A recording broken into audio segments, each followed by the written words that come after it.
Start.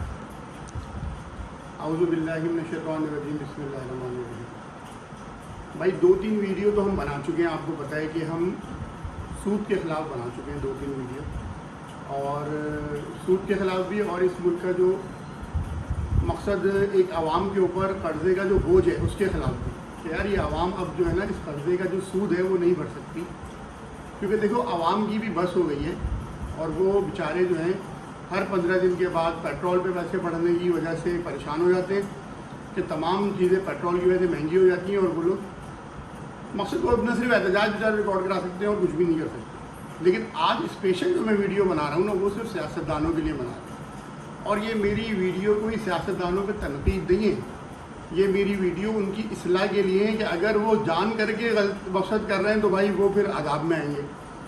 اگر وہ ناگہانی یہ باتیں کر رہے ہیں تو وہ اپنی باتوں کو ٹھیک کر لیں, کیونکہ ہر سیاستدان اپنی تقریر میں جب بھی عوام سے کوئی خطاب کرتا ہے تو وہ یہ کہتا ہے کہ کوئی سیاستدان مقصد میں نام نہیں لیتا, آپ خود سمجھ جائیں کون کون کیا کہتا ہے. کوئی کہتا ہے کہ بھائی ایجا کا نام دو, ایجا کا نستعین, کہ اللہ تیری عبادت کرتے ہیں اور تجھ سے مدد مانگتے ہیں. بات تو بالکل ٹھیک کرتے ہیں کہ اللہ کی عبادت کرتے ہیں اور اللہ سے مدد مانگتے ہیں, لیکن وہی سیاستدان جب حکومت میں آتے ہیں تو وہ IMF کے پاس جاتے ہیں, سود لیتے ہیں. تو سود کا مطلب کیا ہے کہ اللہ سے جنگ. تو جو بندہ اللہ سے جنگ میں کھڑا ہوگا تو کیا اللہ اس کی مدد کرے گا؟ کیا اللہ اس کی بات کو قبول کرے گا؟ نہیں کر سکتا نا. تو اسی طرح کوئی سیاستدان ہر وقت آپ دیکھیں الحمدللہ الحمدللہ, اللہ کا شکر ہے, اللہ کا شکر ہے کہتے رہتے ہیں. تو بھائی اللہ ہے جو وہ بھی سود لیتے ہیں, تو کیا ان کا اللہ پاک شکر قبول کرے گا؟ نہیں. کوئی سیاستدان پوری قرآن شریف کی آیتیں پڑھتے ہیں, تو اللہ تعالیٰ کو ان کی آیتوں سے اور زبانی کلامی مدد مانگنے سے کوئی فرق نہیں پڑتا, اور وہ ایک طرف اللہ سے جنگ میں جاتے ہیں. کیونکہ دیکھیں یہ تو ہر مسلمان کو پتہ ہے نا کہ سود اللہ سے جنگ ہے. اللہ تعالیٰ نے تو یہ کہا ہے کہ تم لوگ زمین سے لے کے آسمان تک جتنے گناہ کر سکتے ہو کرو, اور میرے پاس آگے مجھ سے معافی مانگو, اور تمہیں کسی کے پاس جانے کی ضرورت نہیں, میں تمہیں خود معاف کر دوں گا, تم پریشان مت ہو. اللہ نے تو یہ انسانوں کو کہا ہے نا کہ اگر تم زمین سے لے کے آسمان تک بھی گناہ کر کے آ جاؤ اور میرے پاس آ جاؤ میں معاف کر دوں گا. لیکن سود کے بارے میں اللہ نے کہا ہے کہ تم یہ کام کرو گے تو یہ مجھ سے اور میرے رسول سے جنگ ہے. صحیح بات. تو یعنی کہ اگر ہم سود لیں گے تو اللہ اور اس کے رسول سے جنگ کریں گے, اور اللہ کے اور اس کے رسول سے جنگ کا مطلب یہ ہے کہ ہم اپنے تمام معافی کے راستے بند کر دیں گے.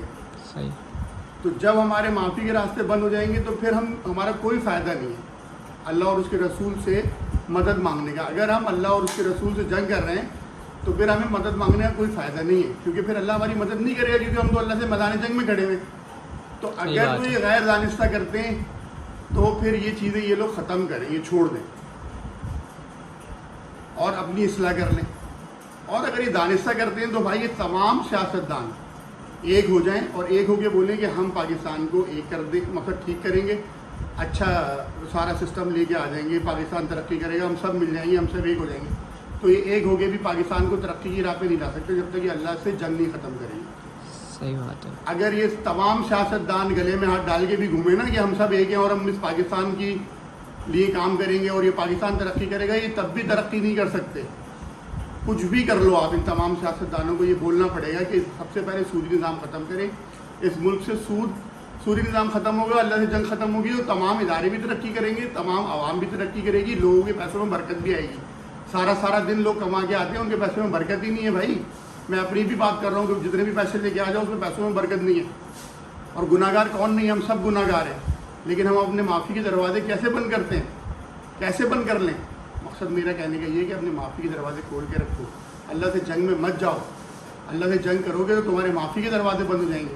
ایک مثال دیتا ہوں چھوٹی سی, اگر لوگوں کو سمجھ میں آئے. سمندر میں آپ نے دیکھا ہوگا کہ بڑے بڑے پانی کے جہاز جاتے ہیں کام کرنے کے لیے نا. اگر کوئی ڈوب بھی جاتا ہے پانی کا جہاز تو وہ سمندر میں نکال لیا جاتا ہے, لوگ بچ جاتے ہیں, مقصد ٹیکنالوجی آ جاتی ہے اس کو بچا لیتی ہے. لیکن سمندر میں ایک ہے برمودا ٹرائنگل, آپ کو پتا ہوگا نا برمودا ٹرائنگل. اگر برمودا ٹرائنگل کی طرف کوئی جائے جو ہم نے سنا ہے تو وہ نہ جہاز کا پتہ لگتا ہے نہ بندوں کا پتہ لگتا ہے, پھر اس کو کوئی دنیاوی طاقت اس کو نکال نہیں سکتی. اس کا مقصد ہے کہ ایک جگہ پر جانا منع ہے, باقی آپ سمندر میں کہیں بھی جائیں گے تو جہاز اگر ڈوب بھی گیا تو ریکور ہو جائے گا. اسی طرح اللہ تعالیٰ نے حضرت آدم علیہ السلام سے بھی کہا تھا کہ تم پوری جنت میں کھاؤ پیو جو دل چاہے کرو, صرف تم ایک پھل کی طرف مت جانا,